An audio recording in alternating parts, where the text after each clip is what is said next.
아시리아 제국 갖고 있는 굉장히 또 재미있는 특이한 점 중에 하나가 이 제국은 수도를 계속 바꿔요.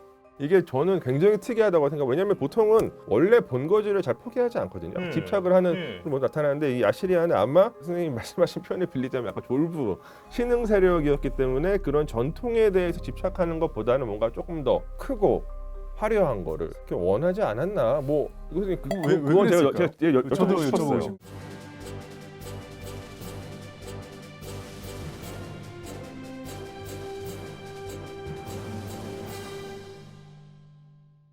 안녕하십니까. 아나운서 김준상입니다. 가장 강력했던 혹은 가장 잔혹했던 제국이라 불린 아시리아에 대해 알고 계신가요? 오늘은 이 이야기에 대해 모든 것을 파헤쳐 주실 전문가 두 분 모시고 토론 시작하겠습니다. 안녕하세요. 윤성덕입니다. 연세대학교 한국기독교문화연구소에 있고 히브리 성경과 고대 근동학 연구하고 있습니다. 네, 안녕하세요. 한국이집트학연구소의 광민수입니다. 아시리아에게 결국에 정복당했었던 고대 이집트를 공부하고 있습니다. 사실은 저희가 교수님과 또 곽 소장님 모시고 바빌로니아 이야기 상당히 재밌게 했었습니다. 그때 바빌로니아 이야기를 하다 보니까 아시리아 제국에 대한 궁금증이 많이 생겨났어요. 이 아시리아 제국 언제 어떻게 시작된 국가인가요? 네, 시작을 얘기하려면 아쉬, 그 다음에 슈르 이렇게 해서 두 개의 기호로 쓰는 아슈르라는 도시부터 시작을 해야 될 텐데요. 이 도시가 이제 지리적으로는 티그리스강 상류예요. 그러니까 우리가 그 전에 얘기했던 슈메르 문명이나 바빌리 문명에 비교를 하면 북쪽으로 많이 떨어져 있는 그런 도시이고 문명의 중심지라고는 말할 수 없는 그런 곳이었습니다. 그래서 언제 정확하게 시작되었는지 잘 모르지만 그냥 기록으로만 본다면 기원전 25세기에서 20세기 사이에 고 아슈르 방언으로 기록한 이제 편지나 문서 같은 것들이 남아 있어서 그때 이제 어느 정도 도시 문명을 이루고 도시 국가 그 정도 수준에 이르지 않았을까 저희가 짐작을 하고 있고요. 그 시기에 아슈르는 상업을 주로 하는 그런 거주지였어요. 여기는 이제 그 산 기슭이고 이러기 때문에 농지가 별로 넓지 않아서 큰 세력으로 자라기는 힘들었는데 이 사람들이 그래서 일찍부터 장사를 시작했어요. 그래서 남쪽의 바빌리 이족에서 이제 곡식을 사오고 그 다음에 바로 옆에 있는 산에 있는 광산에서 광물을 이렇게 사오고 그걸 가지고 이제 멀리 지금의 그 튀르키예에 있는 소아시아 지역까지 대상을 보내가지고 장사를 하는 거죠. 그 다음에 거기에서 금이나 은 귀금속 이런 걸 사가지고 다시 이제 고향으로 돌아와서 팔면 학자들이 추정하기로는 막 거의 40배 이상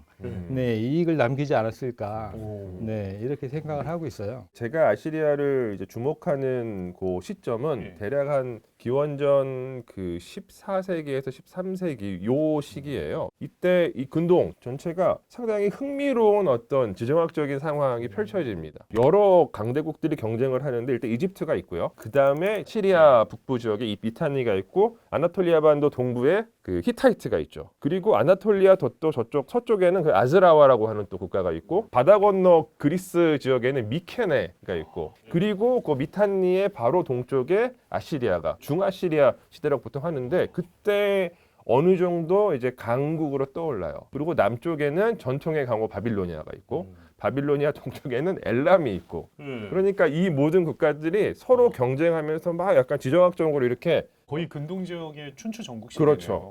그래서 이집트와 히타이트의 경우에는 치고받고 진짜 싸우다가 평화 조약을 결국에 맺은 이유 가운데 하나가 이 아시리아가 점점 강해져요. 히타이트가 특히 위협을 느낍니다. 바로 이제 인접해 있으니까. 미타니는 이제 이미 멸망한 상태였고 히타이트와 아시리아가 거의 맞붙는 상태였어서 히타이트 입장에서는 전선이 두 개가 되는 거잖아요. 그러니까 이쪽 이집트 쪽 전선을 이제 외교적으로 해결하기 위해서 실제로 이집트와 평화 조약을 맺고 이 평화 조약은 진짜로 히타이트가 멸망할 때까지 한 1세기 정도 유지가 돼요. 그러니까 서로 침범하지 않죠. 그런 어떤 상황 때문에 중아시리아 이 시대에 좀 관심을 갖고 있습니다.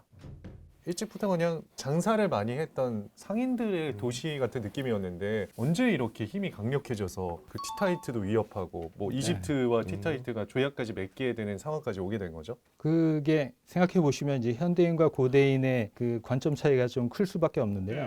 현대에는 우리가 그냥 장사를 하러 가면 여권 받고 배를 타거나 비행기를 타고 이제 외국에 가면 되지만 옛날 고대 사람들은 값비싼 물건을 장만해서 나귀에 실었어요.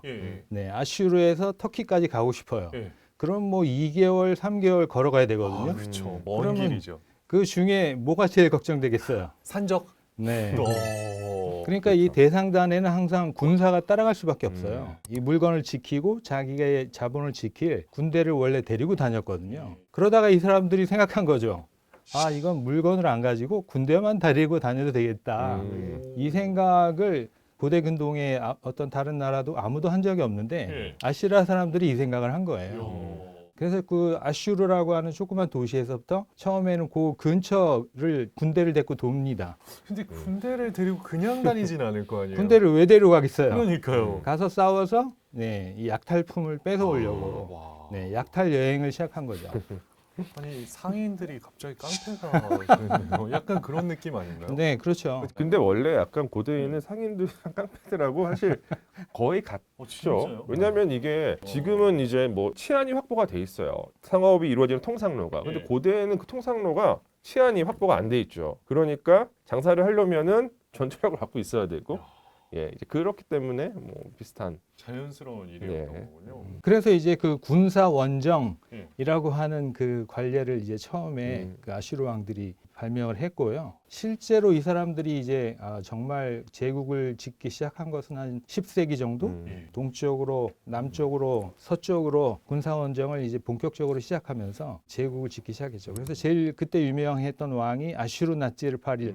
우리 이제 2세 붙여서 얘기를 네. 하지만 제국의 건국자 비슷한 그런 역할을 했고요.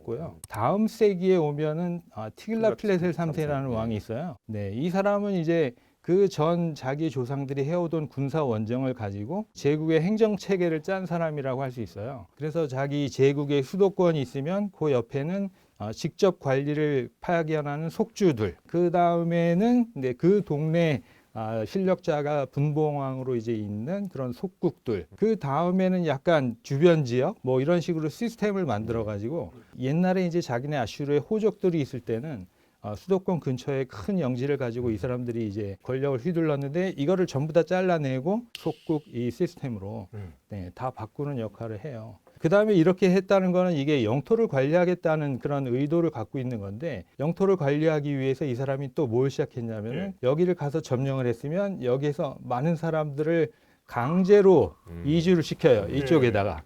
이게 이제 지도 세력을 이렇게 재개편하면서 반란을 일으키지 못하게 하는 그런 경우도 있지만은 사실은 제국을 경영하는 데 있어서 지금 꼭 인력이 필요한 곳에 이주민들을 이렇게 집중시키는 그런 정책을 한 거거든요. 또 이 아시리아가 이렇게 제국화되는 데 있어서 아까 말씀하신 그 티글라트 필레세르 3세, 뭐 제가 느끼기에는 약간 뭔가 광개토대왕 같은 느낌이에요. 그러니까 왜냐하면 영토도 그 이전 시대보다 훨씬 더 몇 배로 넓혔고 이 왕이 결국에 바빌론을 정복을 하거든요. 바빌론은 이 메소포타미아 지역에서 일종의 뭐 끝판왕 같은 느낌인데 진짜 바빌론을 정복함으로써 이 아시리아가 아직 뭐 이집트까지 오지는 않았지만 메소포타미아 지역에 정말 패자로 이렇게 떠오르는 느낌이 들어요. 그다음에 이제 이 절정에 이른 거는 7세기에 에사라돈이 이집트를 가서 점령하죠. 그래서 이제 이란부터 이라크, 시리아, 팔레스타인, 이집트까지 네. 완전 그 아슈르 제국의 꿈이 이루어지는. 이게 우리가 역사적으로 보면은 정복이 그냥 뭐 한 번에 이루어진 것처럼 느껴지는데 아시리아에 의한 이집트 정복도 한 번에 이루어지는 게 아니거든요. 아시리아 거의 3번 원정을 이집트로 쳐들어가요. 그러니까 첫 번째는 져요. 25왕조한테 아시리아가 집니다. 그러다가 이제요, 그 에사라돈이 2차 원정 때 이집트의 수도였었던 멤피스까지 점령을 해요. 그러다가 다시 25왕조가 다시 치고 올라와요. 그러다가 결국에 이집트를 완벽하게 정복하는 거는 말씀하셨던 그 에사르하돈 다음 왕, 아마 아들일 텐데 그 아슈르바니팔 시대 때 664년에 그때 이제 아시리아가 완벽하게 이집트를 정복을 하죠. 그러니까 그 원래 기존 세력을 완전히 쫓아내고 그리고 나서 이집트에 다시 파라오를 새로 세우는데 그게 프삼티크 1세라고 하는 파라오고 이때부터 이집트는 26왕조라고 부르거든요. 그러니까 이 26왕조는 처음에 시작은 아시리아의 괴뢰 정권으로 시작을 해요. 그러니까 이제 이집트는 직할 통치를 하는 게 아니라 그냥 자치권을 주지만 일종의 속국으로서 이집트를 내밀어 주는데 결국에는 이집트가 다시 독립을 하죠. 아시리아로부터. 금방 독립해요. 아시리아가 이집트를 정복하고 나서 한 50년 지나서 이제 멸망하기도 하고요. 순간 이 아시리아 제국의 멸망까지 얘기를 듣게 됐는데 근데 왜냐하면 아시리아가 이집트를 정복했었던 그 순간이 아시리아 제국 역사에서 가장 빛나는 순간이었던 것 같아요. 그러니까 가장 이제 최종의 활용 점정을 찜은 약간 그런 느낌. 그러면은 아시리아가 이집트까지 정복할 수 있었던 그 힘은 뭐라고 보십니까? 가장 이제 재미있는 심리학적인 이유부터 생각을 해본다면 이 아슈르 왕들은 이렇게 왕마다 군사원정을 나가서 어딘가를 정복하는 게 왕의 가장 이상적인 모습이라고 생각했기 때문에 이 왕들이 항상 부담감을 갖고 있어요. 자기 아버지보다 더 많이, 할아버지보다 더 많이. 네, 이걸 항상 부담을 느끼고 군사원정에 성공을 하려고 이제 생각을 하고 있었어요. 그러다 보니 그 메소포타미아에서 이제 더 이상 점령할 데가 없으니까 이집트가 보이는데 이집트가 너무 먼 거예요. 아까도 얘기했다시피. 또 거리만 먼 게 아니고 중간에 사실은 아라비아 반도가 있고 거기 넘어가기가 너무 힘들어요. 그래서 사실 이집트 근처까지 가서 요새로 치면 이 가자지구나 이런 데까지 가서 이집트하고 만나서 싸움한 적도 있고 근데 한 번도 이게 그걸 성공을 시키지 못하고 있었는데 어느 순간에 그걸 해결했어요. 어떻게 해결했어요? 그 해결한 게 하나는 그 이 군대 징집하는 방법 이런 걸 더 체계화하면서 어디 가서 몇 명 어디 가서 몇 명 해갖고 이게 진군을 하면 할수록 자기 군대가 늘어날 수 있게 이 시스템을 만들고 그 다음에 페니키아 사람들이 이 사람들이 원래 해상 무역하는 사람들이기 때문에 해군들을 쓸 수 있잖아요. 그래서 그것까지 이용할 수 있게 했고 최종적으로 이제 사막을 지나가기 위해서 아랍 부족들을 네, 잘 꼬셔가지고 우리를 도와줘라. 구슬려서. 네, 그래서 그 사막 지나가는 게 해결이 돼요. 네, 사실은 사막 지나가는 거 해결되는 게 사실은 제일 큰 문제였던 것 같아요. 네, 아슈르는 그 근처에 사막 같은 게 없기 때문에 전혀 이 경험이 없거든요. 그래서 그게 해결이 되고 나서 이제 들어갈 수 있게 된 거죠. 그리고 또 한 가지는 아시리아가 군사력이 또 되게 강력해요. 이제 그 징집 체계도 있지만 무기 자체가 또 그 당시 뭐 이집트와 비교했을 때 훨씬 더 좋은 무기들을 사용을 하는데 아시리아는 군대 전체가 철기로 무장을 했었고 이집트는 여전히 청동기를 쓰고 있었고 또 아시리아가 또 한 가지 이제 이 근동 세계에서 제일 처음 시작한 군사적인 특성이 있는데 그게 기마 부대를 도입하는 거예요. 물론 주력 전투력은 전차 부대가 갖고 있지만 기마 부대가 생겨요. 그 이전까지는 근동의 제국들에서는 본격적인 기마 부대를 운용한 적이 없어요. 물론 그 이전에도 스키타이라든가 이런 기마 민족들은 기마 부대를 갖고 있었지만 근데 아마도 아시리아도 그런 북쪽에 있는 기마 민족들이랑 계속 전투를 하고 이제 약간 접촉을 하면서 그 전술의 유용성을 배우게 된 것 같고 또 아시리아의 여러 기록들을 보면 말을 아시리아 전역에서 확보하기 위해서 이제 관리들을 보내가지고 또 관리들이 거기 가서 이제 말 뭐 몇 마리 이제 찾았다 해서 뭐 편지 쓰고 이런 문헌들이 좀 확인이 되는 것 같고요. 아시리아는 또 하나 공성전에 아주 능해요. 그 전차 같은 걸 만들어서 성벽을 부수는 거예요. 그런 어떤 모습들이 부조로 이제 다 시각적으로 기록이 되어 있죠. 엄청나게 최신의 군사 기술을 확보했었던 그런 제국이기도 했다. 그리고 이제 그런 부분들이 근동 전체 이집트를 포함해서 전체를 이제 다 정복하는 어떤 그런 결과로 이어지지 않았을까 이렇게 생각을 합니다. 그러면 아시리아를 최초의 제국이라고도 얘기할 수 있는 건가요? 그거는 뭐 정의하기 나름이고요. 학자들 중에는 뭐 예를 들어서 기원전 18세기에 우리 아카드 왕국이라고 얘기한 적이 있는데 그 왕국이 탄생할 때 주변의 슈메르 도시 국가들을 다 이렇게 하나로 묶어서 왕국이 되었기 때문에 아카드 제국이라고 부르는 사람도 있긴 있어요. 근데 사실 뭐 아까 우리가 얘기했던 행정체계나 이런 광범위한 영토를 직접적으로 운영할 수 있는 능력이 생긴 나라 그렇게 이제 정의를 한다면 제 생각에는 아슈르가 첫 번째인 것 같아요. 선생님 말씀하신 것처럼 제국을 어떻게 정의하냐에 따라 달라지는데 만약에 정말 완전히 다른 서로 다른 어떤 이제 문화체 정치체들을 하나로 묶었다라고 한다면 아시리아가 뭐 최초라고도 할 수가 있을 겁니다 아마. 아시리아는 대체 왜 가장 잔혹했던 제국이라고 평가를 받는 걸까요? 처음에 우리가 얘기했던 것처럼 이 제국은 군사력으로 시작을 해서 군사력이 아무도 도전할 수 없는 수준에 놓여 있다. 이거를 보여줘야 되거든요. 이걸 보여주는 게 정치적인 정책의 어떤 목표가 되는 거예요. 어디를 쳐들어가서 점령하는 것도 중요하지만 여기를 유지하려면 반란이 일어나면 안 되거든요. 반란이 일어나면 사실 그건 옆으로 계속 번질 수 있기 때문에 그걸 막는 게 제일 중요해요. 그래서 학자들은 계산된 잔혹행위 뭐 이런 말을 쓰는데요. 그래서 뭐 고문도 하고 시체를 이렇게 코치행에 끼워가지고 일부러 전시를 해요. 또 굉장히 뭐 자기에게 저항했던 그런 정치 지도자들은 잡아다가 자기네 수도 앞에 정문 앞에 묶어놔요. 누구랑 같이? 사자와 함께. 이거 웃으면서 얘기하실 얘기가 네. 아닌데. 아니, 좀 약간 유치하잖아요. 아, 어떤 면에서 보면. 또 이 아슐바니팔에 정원이라고 하는 그 부조가 있어요. 네. 거기 보면 왕과 왕비가 굉장히 평화로운 경치 좋은 정원에 앉아서 한잔 하시는 장면이에요. 네. 근데 그게 겉으로 보면 그런데 이쪽 나무 위에 보면 나무 위에 사람 머리가 달려 있어요. 동부 산지에서 맨날 아슈르를 내려와 가지고 괴롭히던 그 어떤 엘람의 왕을 죽여 가지고 평화로운 정원에 달아놓은 거예요. 정복해낸 나의 성취감을 즐긴다 뭐 이런 느낌인 건가요? 본인의 개인적인 느낌보다도 사실은 그게 가지는 정치적인 의미가 이제 더 컸다는 거죠. 선전용으로 네. 예. 이걸 보는 사람은 절대로 이제 아슈르의 권위에 도전하지 못하도록 못한다. 네, 그렇게 하는 거죠. 이게 한 가지 제가 덧붙이자면 그러니까 아시리아가 통치하는 영역은 굉장히 넓거든요. 그래서 어떤 지역에서 뭔가 문제가 발생했을 때 군대를 출동시키면 시간이 걸려요. 비효율적이죠. 예. 그러니까 최대한 반란을 억제하기 위해서 정치적인 그 선전수를 사용할 필요가 있었는데 이제 그 과정에서 사용된 것이 잔혹함.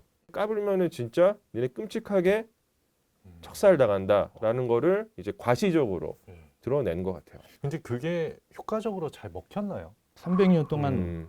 네, 잘 먹혔죠. 그 이전에는 메소포타미아 지방이라고 할 수 있는 곳에서 공포 정치 시행했던 국가가 있었습니까? 있었다고 하더라도 그 사람들은 이제 규모가 작기 때문에 드러나지 않는 거죠. 그냥 주로 전쟁을 하면 옆에 있는 나라랑 전쟁을 하는 거거든요. 그러니까 자기네끼리 이제 정말 세대에 걸쳐서 쌓이는 적대감은 계속 있었겠지만 이게 이제 다른 나라에게 미치는 영향은 거의 없었던 거죠. 근데 이 아슈르는 뭐 전체 서아시아를 돌아다니면서 이렇게 하고 있으니까 그 동네에서는 아슈르 왕이 떴다. 그러면은 전쟁을 할 생각을 안 해요. 아슈르 왕의 군대가 오면 그냥 미리 준비해 놓은 조공을 싸가지고 가서 절하는 거예요. 그게 남는 장사예요.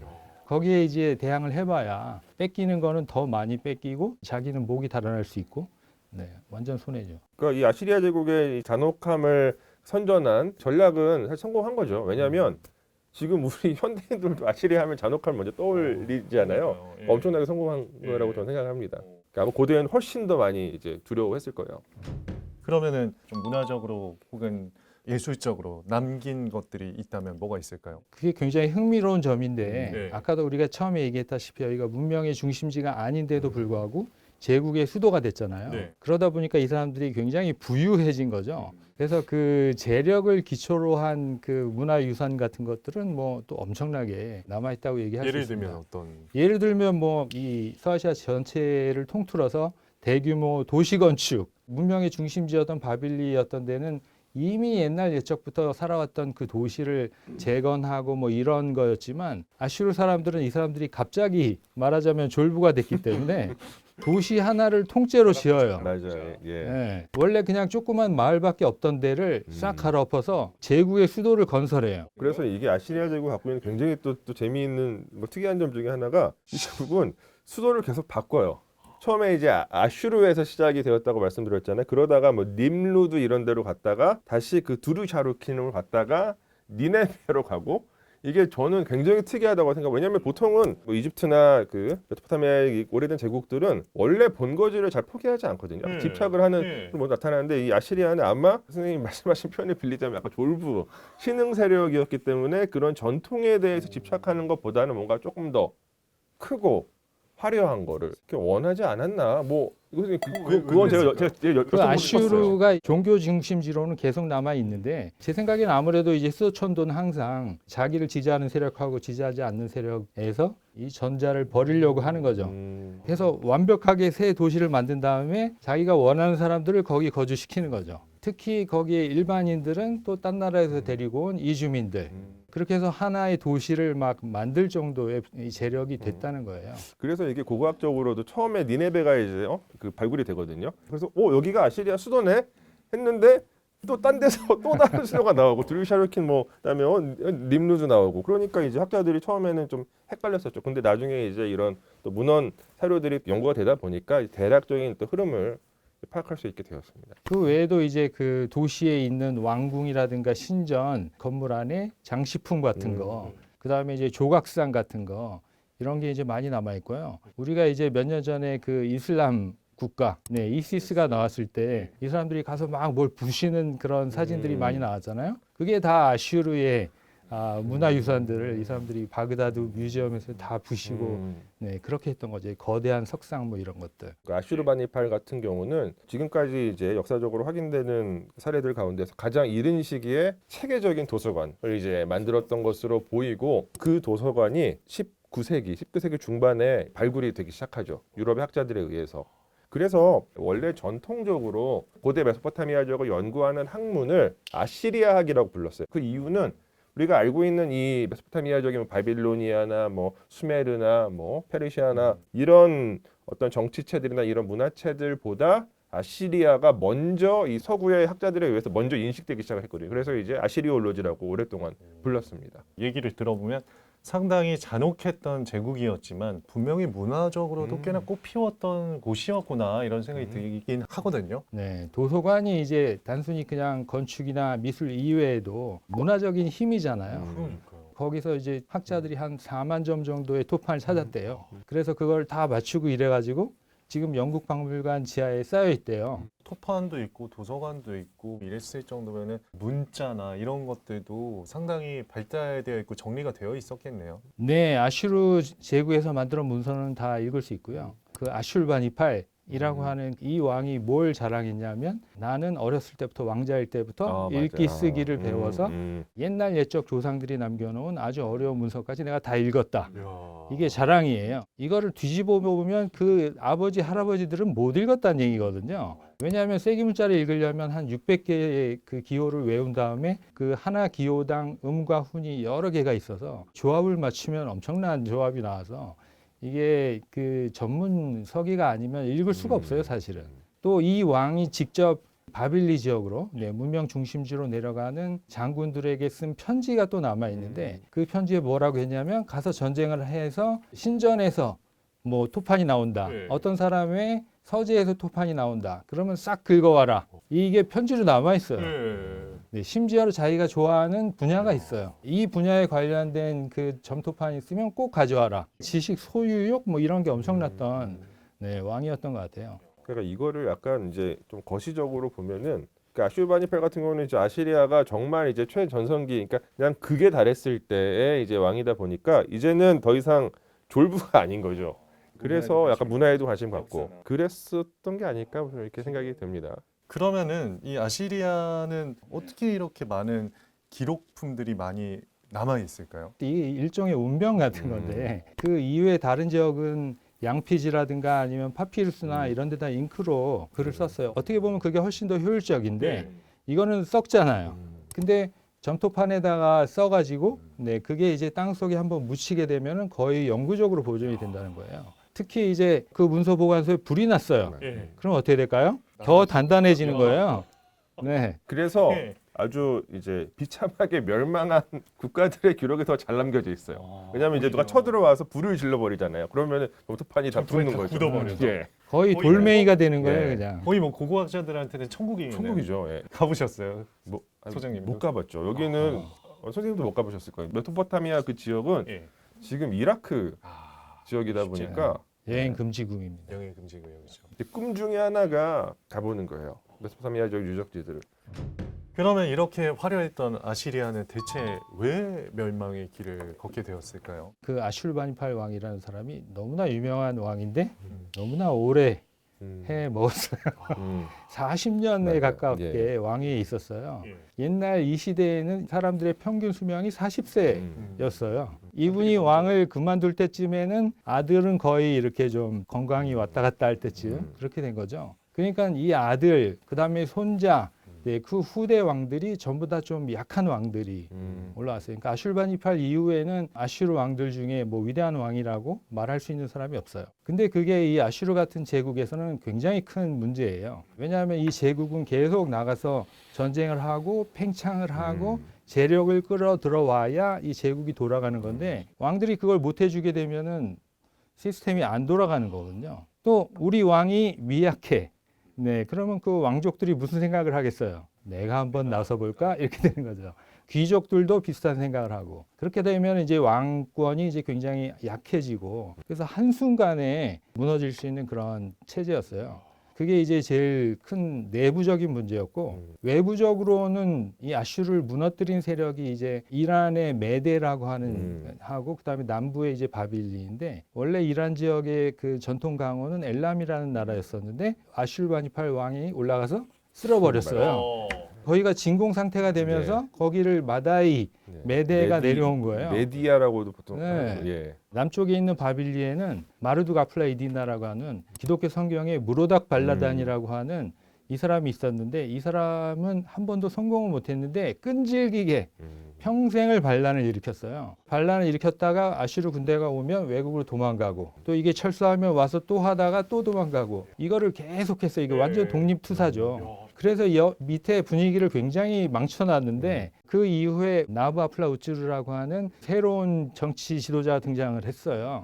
그래서 이 사람이 무로닥 발라단 뒤를 이어서 계속해서 이제 독립운동을 이어가는 거죠. 그래서 남쪽에 나보폴라사르, 그다음에 동쪽에 마다이 메데 이 두 연합군이 올라와서 하루아침에 아슈르 제국을 그냥 수도를 멸망시킨 겁니다. 이게 아시리아는 되게 그 제국을 완성했지만 지정학적으로 상당히 불안한 상태였어요. 이게 아마 최초의 제국이기 때문에 뭐 그런 일이 발생했을 것도 같다라고 생각을 하는데 이게 약간 중국 역사랑 저는 가끔 비교해서 말씀을 드리는데 최초의 중국을 통일한 왕조 진나라잖아요. 진나라 그 다음에 자리를 잘 잡은 왕조가 그 다음에 생긴 한나라잖아요. 그러니까 진나라랑 약실에 비슷한 면이 있는 것 같아요. 통일을 하고서 약간 노하우가 부족한 거예요. 그러니까 이 아시리아의 강력함에 전통적인 어떤 세력들이 굴복하긴 했지만 독립의 의지가 여전히 존재했었고 이제 그 과정에서 전통의 강호 이제 말씀하신 남쪽의 바빌로니아, 동쪽에 이제 엘람 없어지고 메디아가 이제 있었고 북쪽에도 스키타이족이 있었거든요. 스키타이족도 나중에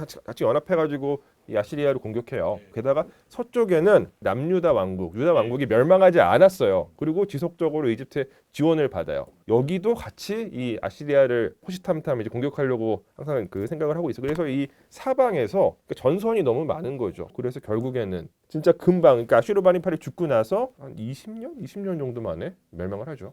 그래서 저는 이게 진나라 이후에 한나라가 오잖아요. 그래서 아시리아 이후에 이제 페르시아가 아시리아보다 오히려 더 넓은 지역을 통치했지만 조금 덜 공격적으로 통치를 했었기 때문에 조금 더 안정적으로 좀 유지될 수 있지 않았을까 이렇게 생각을 하고 있습니다.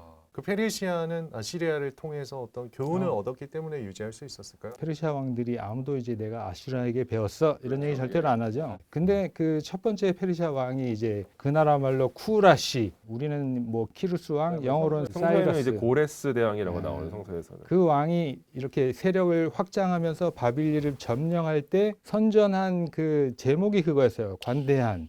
네, 나는 관대한 왕. 이 사람이 이제 분명히 자기가 군사적으로 그 바빌리라는 도시를 점령을 했으면서도 뭐라고 얘기하냐면 나는 무혈입성했다. 아무도 안 죽였고 아무런 건물도 무너뜨리지 않았다. 바빌 사람들이 바빌리 신을 그냥 섬길 수 있도록 해줬고 신전을 다시 다 지을 수 있도록 해줬다. 그래서 유다 사람들도 포로로 잡혀있던 사람들이 고향에 돌아갈 수 있었다. 이렇게 얘기하는 거거든요. 그 이외에도 페르시아 제국이니까 페르시아어를 써야 될 거 아니에요. 페르시아어는 인도 유럽어거든요. 그러니까 그거를 강요해야 될 텐데 절대 강요 안 하고 모든 그 서아시아 사람들은 아람어가 편했었기 때문에 그냥 아람어를 제국 공용어로 이렇게 평가하고 그래서 전반적으로 이제 페르시아 초기에는 정말 관대한 제국으로 아슈르의 정책하고는 반대죠.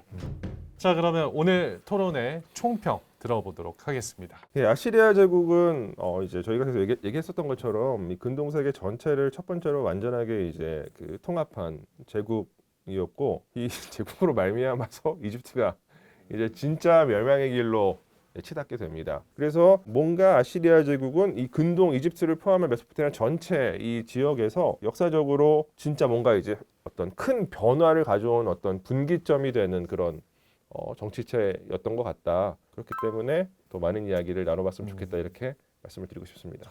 저는 뭐 아슈르를 공부할 때 제일 흥미로운 점은 이거는 그 한계를 넘어서는 거잖아요.